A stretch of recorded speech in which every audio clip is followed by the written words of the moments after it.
நதி மூலமும் ரிஷி மூலமும் பார்க்க கூடாதுன்னு சொல்லுவாங்க. நதி மூலம் பார்த்தா உங்க தாகம் தீராது, ரிஷி மூலம் பார்த்தா உங்களுக்கு நிம்மதி கிடைக்காது. நதி மூலம்னா என்னன்னு பாட்டி சொல்றேன். ஒரு மனுஷன் ரொம்ப தாகமா இருந்தான், நதியில ஓடுத தண்ணிய கோரி தாகம் தீர குடிச்சான். குடிச்சவன் கம்முன்னு போண்டி தானே.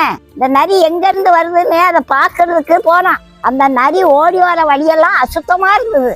செத்து போன நாய் நரி பன்னியெல்லாம் கிடந்தது. அதை பார்த்த உடனே இவன் குடிச்ச தண்ணிய வாந்தி பண்ணிட்டான். இதுக்குதான் நதி மூலம் பார்க்க கூடாதுங்குது. ரிஷி மூலம்னா என்னன்னு பாட்டி சொல்றேன்.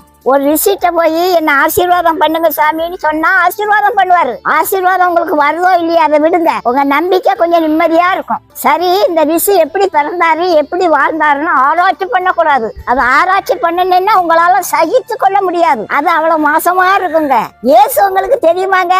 என்கிட்ட ஏதாவது ஒரு சின்ன பாவம் இருக்கா அப்படின்னு கேட்டாரு.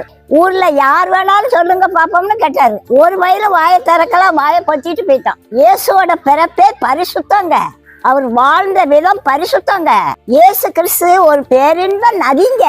அந்த நதியை நீங்க ஆராய்ச்சி பண்ணி தண்ணிய குடிக்கலாம். நதி மூலமும் பார்க்காதீங்க, ரிஷி மூலமும் பார்க்காது. ஆனா ஏசப்பா பிறப்பு முதல் இறப்பு வரைக்கும் ஆராய்ந்து பாருங்க, அது மகா பரிசுத்தங்க.